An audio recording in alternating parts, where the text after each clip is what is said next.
(7월에)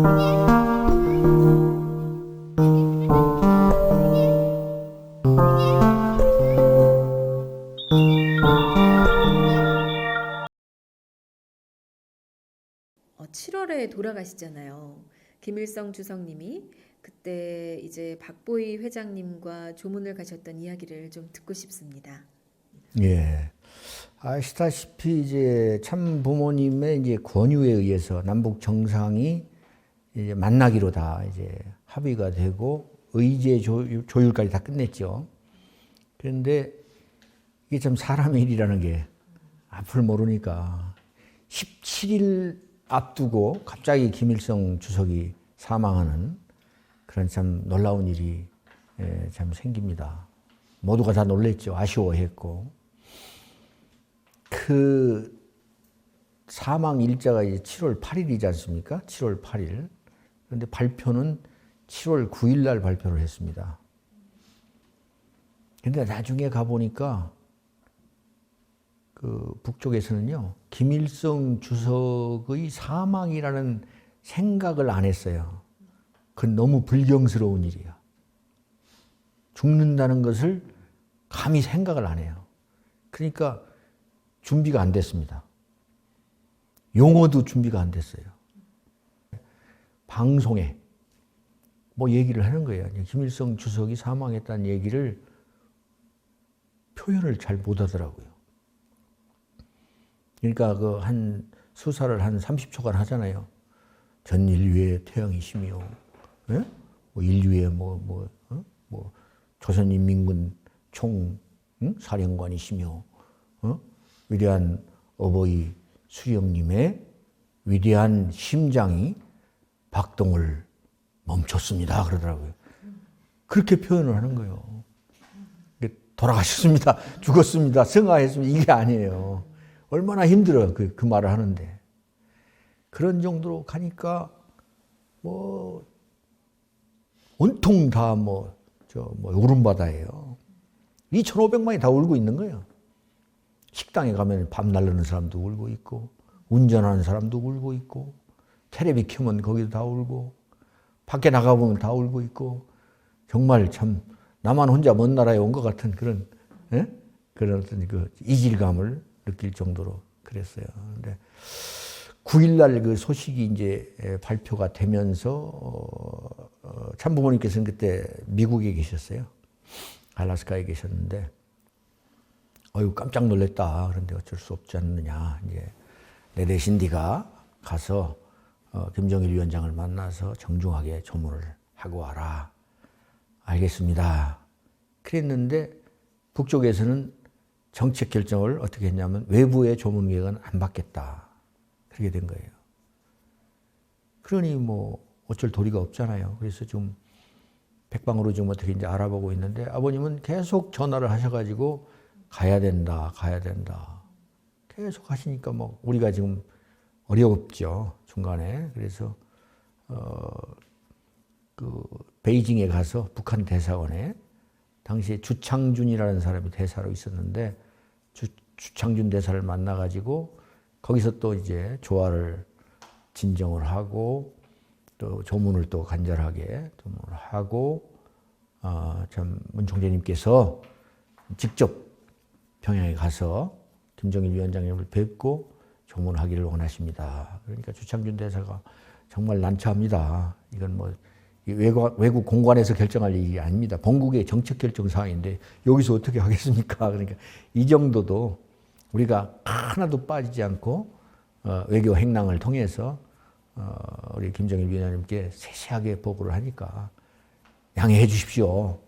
더 이상 난처하게 하지 말아 주십시오. 이렇게 오히려 부탁을 하더라고요. 그런데 아버님께서는 그냥 나중에는 30분 간격으로 전화를 하셔가지고 아직도 안 갔냐? 정말 난처하더라고요. 근데 나중에는 이제 14일 날 우리가 들어갔거든요. 13일 날 저녁입니다. 7월 13일이죠. 13일 날 아버님은 계속 뭐 가라고 그러시고, 우리는 또 갈 수 있는 방법이 없고, 그래서 나중에는 뭐 아버님께서 이제 뭐 최후의 통첩 비슷하게 하시더라고요. 정 안 되면은 압록강을 헤엄쳐서라도 가야 된다. 그러기 전에는 박보희 너 내 앞에 이제 올 생각도 말아라. 뭐 이 정도로 이제 뭐 강하게 말씀을 하시니까 야, 조 실장 내일은 말이야 황협주 선교사하고 가서 밀항선 하나 준비해라. 아버님 명령이 지엄하신데 우리가 뭐 다른 방법 없지 않느냐. 가다가 뭐 죽더라도 가자. 예, 알겠습니다. 그래가지고 황협주 선교사님하고 같이 이제 밀항선을 진짜 준비를 했어요. 그러고 뭐 밤 늦게까지 이제 막 그냥 그렇게 아버님하고 또 이제 또 전화 통화하시면서 스트레스를 뭐 많이 받았죠. 그러고서 이제 피곤해서 이제 가서 잤어요. 이제 박보희 회장님은 뭐 방으로 가시고 나는 내 방에서 자는데 새벽 3시쯤 내 방에 전화벨이 울리는 거예요. 그 김효일 보좌관님 전화를 하셨더라고. 아니 어쩐 일이십니까? 그랬더니 야 지금 아버님 화가 나가서 난리가 났는데 왜 화가 나셨는데요? 그랬더니 아니 박보희 총재가 방에 그 전화를 안 받으신다는 거야. 그 아버님 막 그냥 화가 나셔서 빨리 연결하라고 그러시니 네가 빨리 박 총재 방에 가서 깨워서 아버님과 전화 연결하라고 그러더라고. 그래서 이제 박 총재님 방으로 가서 두드렸더니 이 양반도 피곤해가지고 그냥 비몽사몽간에 막 그냥 주무시다가 나오셨어요. 그래서 이 자자차에서 아버님 전화 연결하라고 그러시니까 하겠습니다. 그랬더니 빨리빨리 해. 그래가지고 전화 연결을 해드렸어요. 옆에서 나는 듣고 있는데 전화통이 깨질 정도로 아버님 막 소리를 지르시는 거야. 지금이 때가 어느 때인데 자고 있냐고. 그래서 아버님 제가 안 가는 게 아니라 못 갑니다. 그러니까 내가 가라고 그랬잖아. 응? 압록강을 헤엄쳐서라도 가라고 그랬잖아. 예, 그러지 않아도 날 새면 밀항선 준비해가지고 가려고 그럽니다. 그러니까 당장 가라고 지금 당장 날 기다릴 것도 없다고 막 그렇게 하시면서 아버님도 안 되셨는지 정 안 되겠으면 그 대국상 기간에 내가 지금 불러주는 이야기를 그 상주 김정일 위원장한테 꼭 전달해야 된다. 그러면서 받아 적으라고 그러시더라고요. 그 박보희 총재님은요 글씨를 크게 쓰셔요. 나는 항상 A4 용지를 몇 개씩 가지고 다녀요. 몇 박스씩 가지고 다니는데 한 5자 쓰면 한 장 넘어가요. 그래가지고 이런 펜도 아니고 항상 굵은 사인펜 그걸로 쓰시는데 수십 장을 막 받아 적었어요. 비몽사몽간에 그냥 막 아버님 막 하시는데 다 기억은 안 되는데 그 핵심적인 내용이 뭐냐면 김정일 위원장에게 이제 충고하시는 거예요. 절대로 감정 폭발에 의해서 전쟁을 일으키면 안 된다. 그런 말씀이셨어요. 인류 역사 이래 크고 작은 전쟁이 많이 있었는데 이성의 산물은 전혀 없었다. 이성이라는 것은 옳고 그른 거, 이해관계를 정확하게 따지는 게 이성 아닙니까? 그러면 전쟁은 못하죠. 엉뚱하게 감정 폭발, 불의한 욕망, 그 다음에 1차 세계대전 같이 오발사고 이런 것들이 원인이 돼가지고 큰 전쟁이 난 거예요. 그런데 전쟁을 통해서 문제를 해결한 적은 한 번도 없다.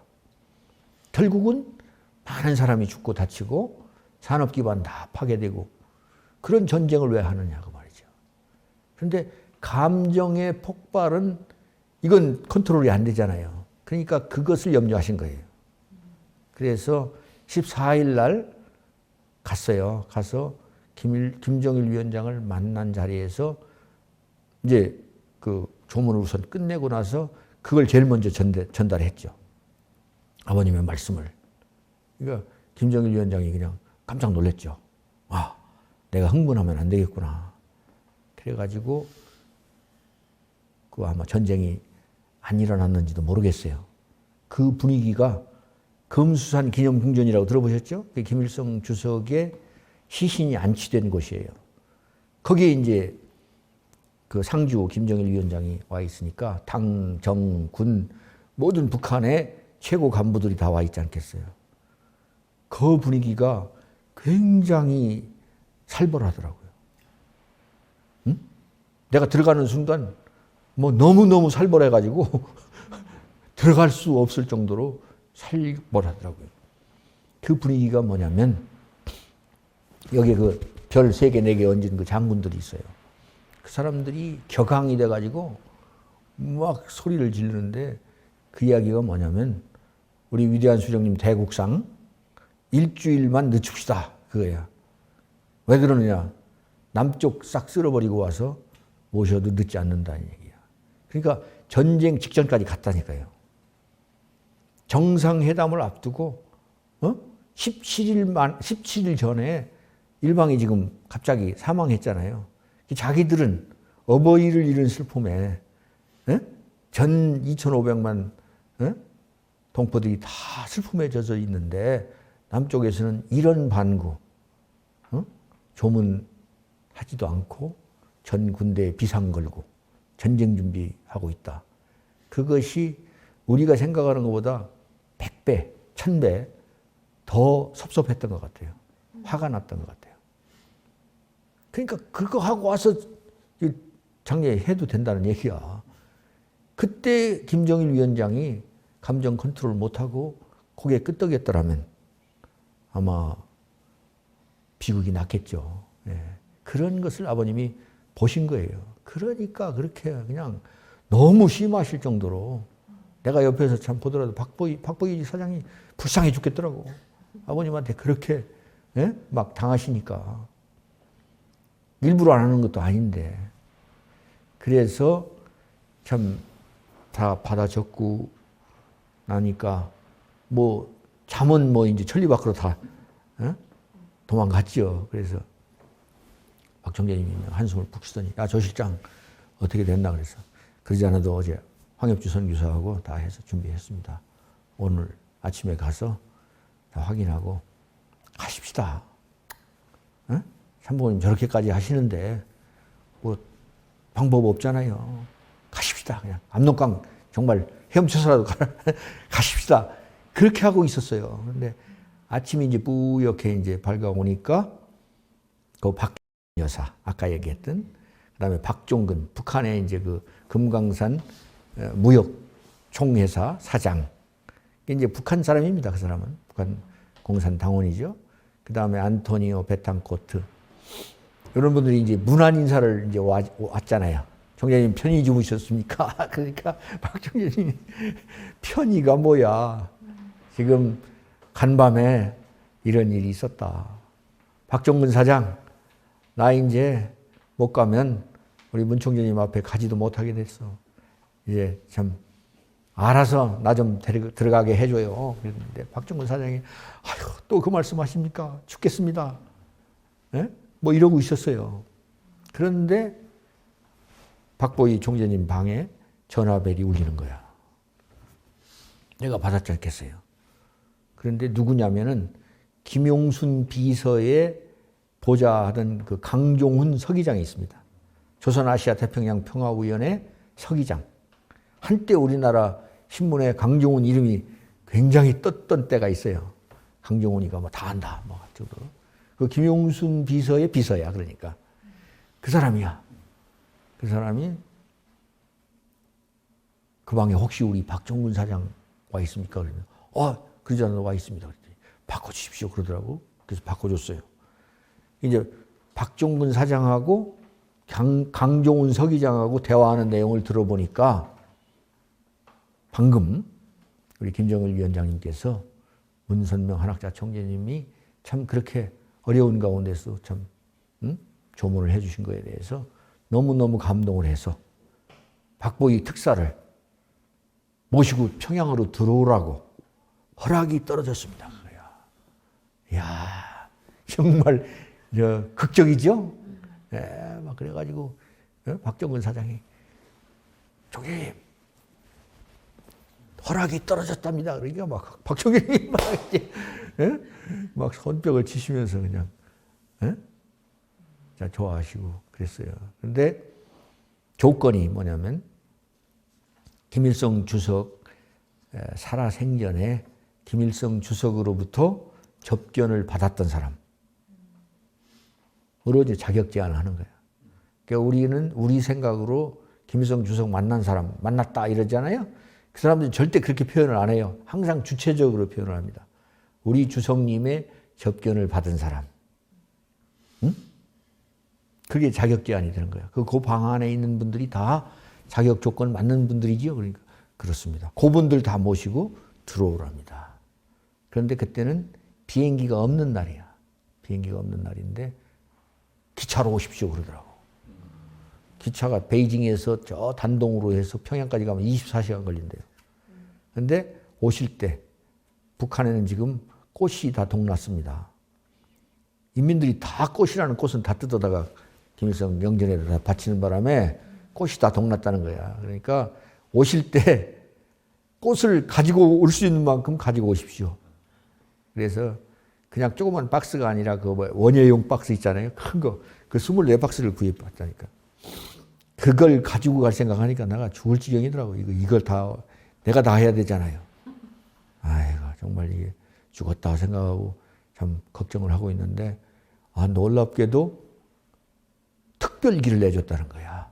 김정일 위원장이 오실 때 불편하게 기차로 모시지 말고 특별기를 내드릴 테니까 비행기로 모시라고 그래가지고 비행기로 편하게 잘 갔어요. 참 그런 일이 벌어졌습니다.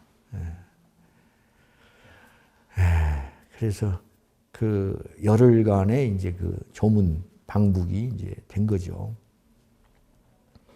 이게 갔더니 뭐 이제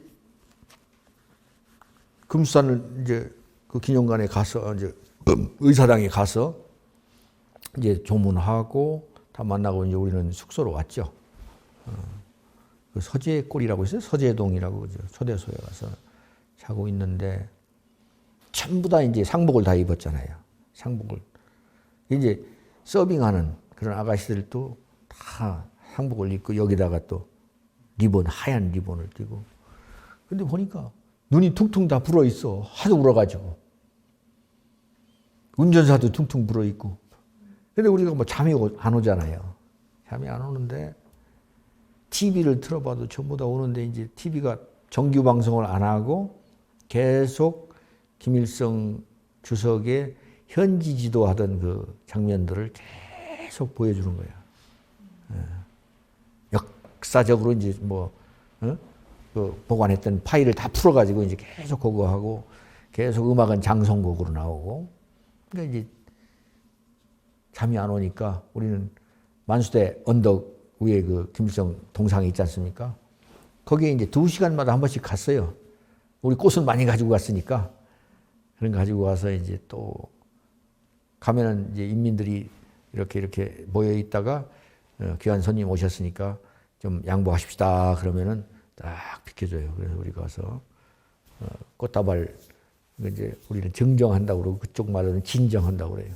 꽃다발 진정하고 또 묵념하고 예를 한 다음에 이제 또 와서 가는데 그야말로 장사진을 치고 기다리고 있어요. 그러니까 이렇게 동그랗게 그 동상 주변에 모여가지고 꽃다발 진정하고 물러나면 또 가고 이렇게 하면서 이게 동심원을 그려가면서 이게 뭐 굉장한 면적을 다 인민들이 있어요. 그런데 가서 들어보니까 아버지 하면서 울더라고. 그건 내가 볼 때는 쇼라고 할 수 없어요. 진짜 아버지 돌아가셨을 때처럼 우는 거예요. 참 그런 장면을 보면서 야 정말 역사의 전무후무한 그 현장에 내가 와 있구나 이런 생각을 하면서 다른 건 없어요. 그냥 가끔 가다가 이제 전금철 참사가 와서 면담을 하고 가고 또 뭐 리종익 또 아태 부위원장도 와서 면담을 하고 가고 또 어디 불편하신 데 없냐 뭐 이렇게 이제 물어가면서 거기서 대기하고 있었죠. 그래서 마지막 20날 7월 20날이 이제 모든 장례 절차를 마무리하는 중앙추도대회라는 걸 했습니다. 김일성 광장이라고 있죠. 김일성 광장에 주석단에 이제 메인을 만들어 놓고 그 광장에 꽉 모여 있고 대동강 건너편에 이제 주체 사상탑이 있습니다. 일직선상에. 그 저 왜 워싱턴 가면 왜 국회의사당으로부터 링컨 기념관까지 일직선으로 다 돼 있잖아요. 그 개념이에요. 거기도 그렇게 해서 김일성 광장으로부터 주체 사상탑까지 일직선으로 이렇게 다 돼 있는데 거기에 다 100만 군중이 다 이제 운집해 있는 거예요.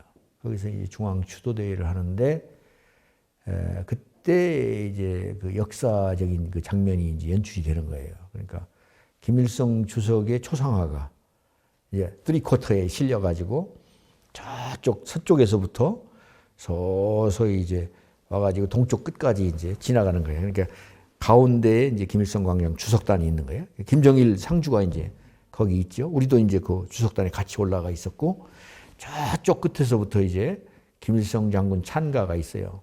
그 찬가가 연주되면서 그 초상화, 그러니까 50대 그 전성기 때 그 잘생긴 그 풍채 있지 않습니까? 그 사진인데 활짝 웃어요. 응? 그 사진이 막 이렇게 이제 행진해 오면은 그 앞에 그 가면 막 다 이제 고꾸라지는 거죠. 아이고 아버지 하면서 고꾸라지는 거죠. 하여튼 그 어마어마한 그 인류 역사상 2번 다시 올 수 없는 그 현장에 제가 이제 참여를 했습니다. 그래서 장관을 봤는데 끝나자마자 뭐 다른 일정 다 제하고 박보희 회장님을 특별히 접견을 했어요. 근데 그때 그 기록위원이 따로 안 갔잖아요. 둘만 갔으니까. 내가 사진 찍는다는 그 명분을 가지고 이제 잠깐 들어갔어요. 들어가서 메카트 찍고 나왔는데 그때 이제 김정일 위원장이 정말 참 문선명 한학자 총재님께 감사합니다. 어? 그러면서 자기 아버지 그 일을 회상하는 거야. 우리 아버지가 평소에 문선명 한학자 총재님 방북했을 때 그 이야기를 가끔 하신다. 그러면서 일생 동안 많은 세계적 지도자들을 많이 만나셨는데 문선명 한학자 총재님만큼 강력한 인상을 가지신 분이 없다. 그 양반이 배짱도 크시고 스케일도 크고 이야기를 하다 보니까 취미도 같더라. 낚시도 좋아하시고 곰사냥도 좋아하시고 그래서 그 문 총재님이 그때 91년도에 오셨을 때 초청을 하셨잖아요. 아버지가 초청을 받았는데 다른 데는 다 그만두더라도 알래스카에는 꼭 한번 가보고 싶다고 그랬대요. 그러면서 갑자기 눈물이 핑 돌더라고요. 김정일 위원장이. 그러면서 이제 그 약속을 지킬 수가 없게 됐습니다. 유감입니다. 그건 거짓말 아니잖아요. 쇼가 아니잖아요. 그래서 진정이구나 이건 아버지를 회상하면서 또 우리 참부모님께 정말 감사하는구나 이런 생각을 하면서 그냥 너무 우물쭈물하면 안 되니까 얼른 나왔죠. 이제 그 뒤는 이제 뭐 박 총재님 뭐 그 기록에 나오겠죠. 예. 그래서 이제 그 조문을 하고 있는데 남쪽에서 이제 야단이 났죠. 막 이제 보도가 되기 시작했어요. 근데 사실은 그 사망 사건 이후에 그 아까처럼 북한이 너무너무 섭섭하고 화가 나가지고 남북 사이의 모든 그 통신선이 다 끊어져 버렸어요. 역사 이래에 한 라인도 다 없어져 버렸대요. 그때. 정말. 그래가지고 첩보 활동도 안 되는 거야. 지금 도대체 북한에서 무슨 일이 벌어지고 있고 이 사람들이 무슨 생각을 하고 있는지 알 길이 없다는 거야. 그래서 베이징 오시기 전에 박 총재님 13일 날 건너가셨다고 하잖아요. 그 정부 고위 인사가 세계일보에 왔어요. 정보기관의 고위 인사입니다. 와가지고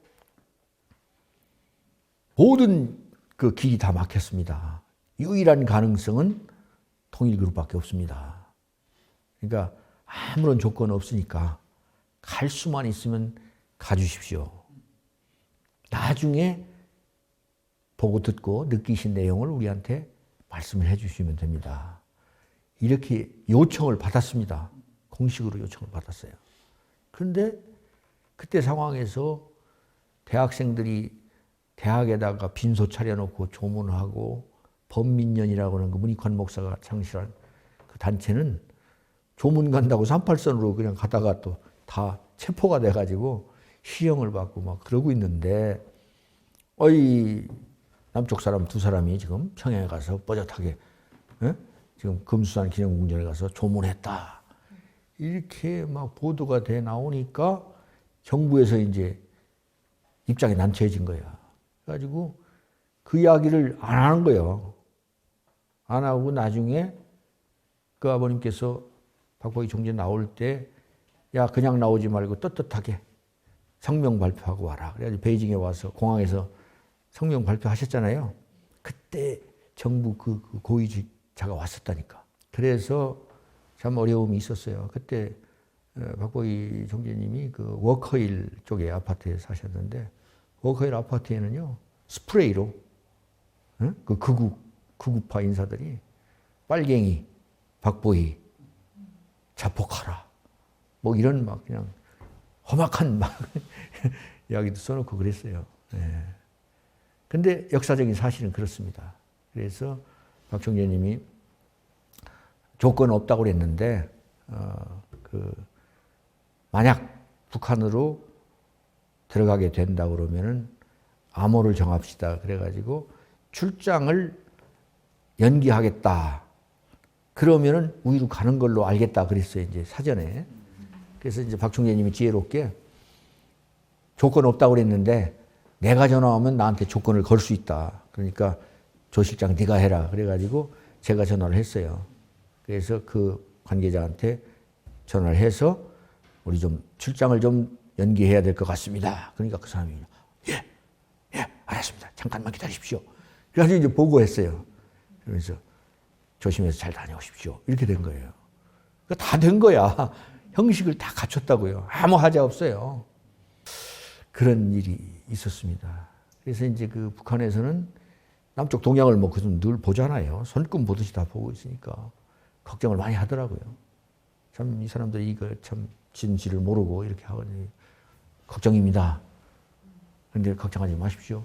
만약 무슨 일이 일어나면은 우리가 가만히 안 있겠습니다. 김정일 위원장님께서도 참 염려를 하십니다. 걱정하지 말으십니다. 좌시하지 않겠다고. 그래서 우리는 걱정 안 합니다. 우리는 문 총재님의 뜻에 따라서 왔고 또 감사하게도 문 총재님의 그 지시를 다 할 수 있었기 때문에 그 뒤에 일은 우리 걱정 안 합니다. 뭐 그렇게 얘기를 했어요. 그랬더니 나중에 김용순 비서가 국가 결정문이라고 국가의 결정문이라고 그래요. 그 조문 방북에 대한 북한의 입장이죠. 그것을 이제 낭독을 하더라고요. 그때 문서는 받지를 못했는데 낭독을 한 것을 제가 머릿속에다 넣었는데 그것은 평생 잊히지를 않아. 내가 다 외우고 있어요.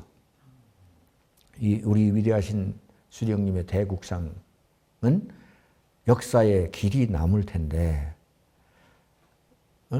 자칫 잘못했더라면 남쪽에서 아무도 안 온 것으로 남을 수밖에 없었는데 참 감사하게도 문선명 한학자 총재님께서 두 분을 조문 특사로 보내주셔서 우리 역사에는 다행스럽게도 무가 아닌 유로 기록이 남게 됐습니다.